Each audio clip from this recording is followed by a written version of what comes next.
Asokwa delivering a message on behalf of the WHO Regional Director for Africa on the occasion of World No Tobacco Day observed annually on May 31st each year. The Bojang Bajan and Manga families from the Gambia recently participated in the Jamoral Cultural Festival held in the Casamas village of Huchin. The event, as Abdoulaye Badji reports, attracted scores of people from the Senegambia region.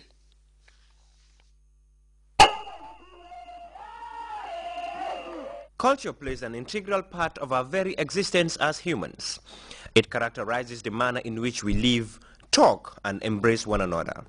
Jamorai is a Jola word that signifies oneness, openness, and care for one another. Welcome to Hajun, a village in the Casamas region of Senegal, where the Bojang, Bajan, and Manga families, who are believed to be from the same family line, are here today to celebrate the Jamorai Congress, which is a Jola word which signifies oneness, love, and harmony. This is an enriched cultural event that gives them the opportunity to sit down, discuss, and see how they can bring lost families together to work together in the promotion of the Jola culture. The Jola culture is diverse, but the Jamorai cultural event is one that brings the Bojangs, Bajans, and the Mangas together. These surnames are believed to be from the same family line. The Jamorai Congress, which started in 1969 in the village of Dogolong, continues to bring people from the Senegambia region. A delegation from the Gambia, comprising representatives of the mother of His Excellency the President, Aja Fatou Assombi Bojang, the Bajan, Manga, and Bojang families left the shores of the country to attend the biannual event. The President of the Jamorai recognized the efforts of all those who made it to this important event in the preservation of their culture. The mega gathering, he indicated, plays an important role in unifying people together, thereby promoting the spirit of tolerance, oneness, and development. The Member of Parliament for Bignona applauded the initiative taken by the Jamorai. She asked the crowd to pray for Gambia and Senegal, especially for His Excellency the President of the Republic of the Gambia, for his stance in cultural promotion. The head of the Jamorai in the Gambia was quick to acknowledge the support accorded to them by Aja Fatou Assombi Bojang, who has been very helpful and central to the promotion of their culture. The Gambia, he said, has a leadership that believes in the power of culture and that the country has been exceptional in making their participation a success. He expressed optimism that the event will mark the beginning of a more fruitful relationship for the people of the two countries.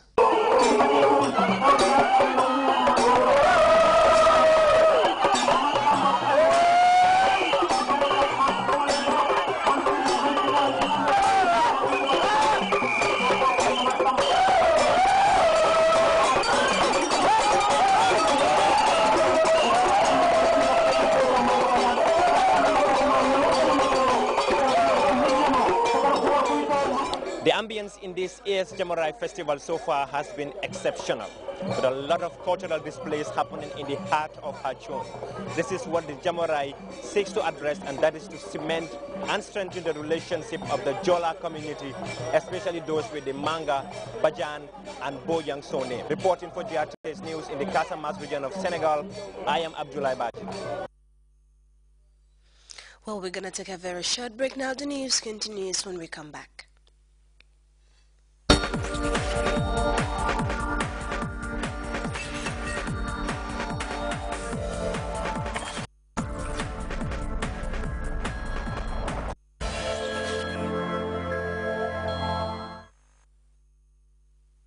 Well, over to news to neighboring Senegal. The majority leader there of the National Assembly has opened up a debate in Dakar when he called for the introduction of the death penalty since it was abolished in Dakar. In the face of rising crime in the country, Seydina Fall was confident that his proposition would soon be passed into law. We have details in this report.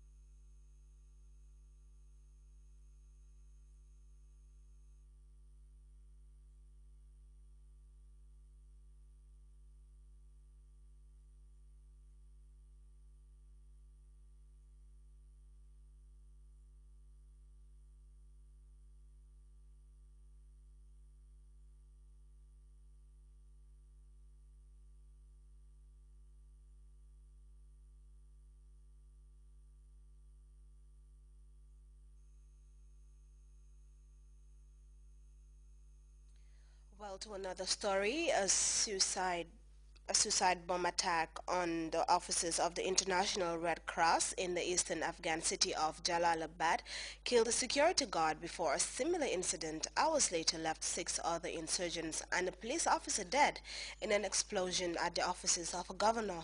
And an American drone attack is reported to have killed Taliban's number 2 in Pakistan. For these and other stories, return to this CFI News Roundup. Okay. A bomb in the Bahraini capital Manama Wednesday night injured 7 policemen. The homemade bomb was detonated as a police patrol passed through a Shiite quarter. 10 people were arrested. Bahrain has a majority Shiite population but is ruled by a minority Sunni royal family. Shiites have been demonstrating since 2011 for greater democracy in the American-backed kingdom.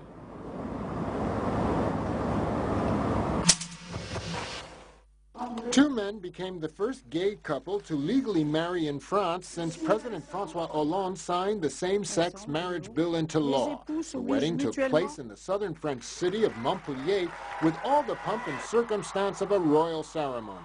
600 guests were invited and 150 camera crews came for the event, which was held under tight police security. Conservatives and Catholics have demonstrated massively against the same-sex marriage law.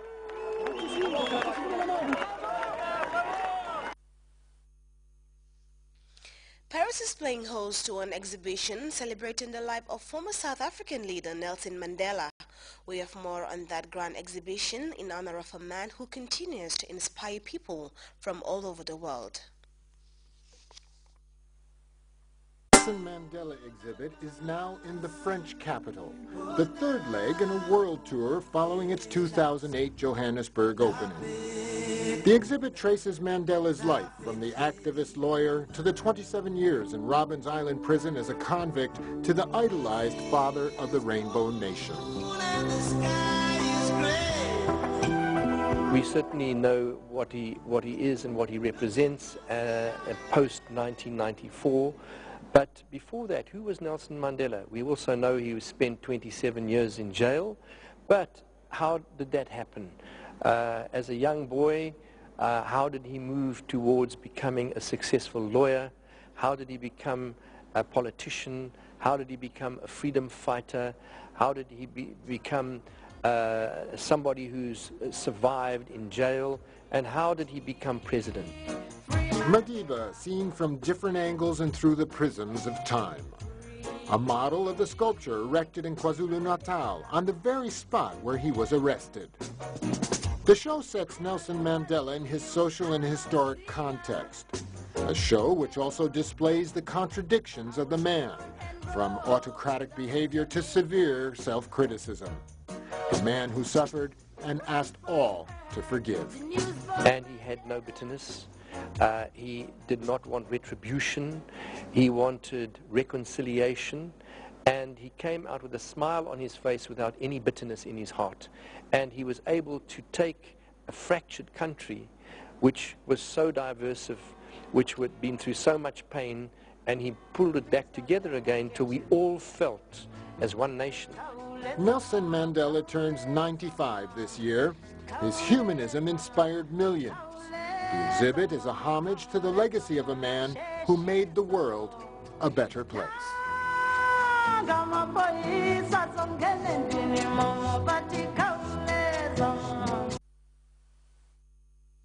Well, he indeed is a man who continues to inspire people the world over. Well, from that, we take our second break. The news continues when we come back.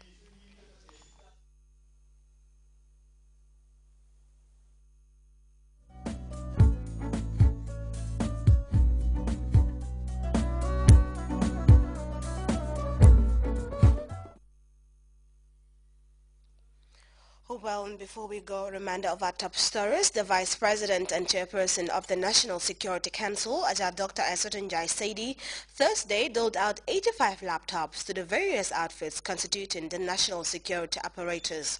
The Minister of Health and Social Welfare, Balagaba Jahumpa, has expressed concern over the alarming rate of smoking in the country.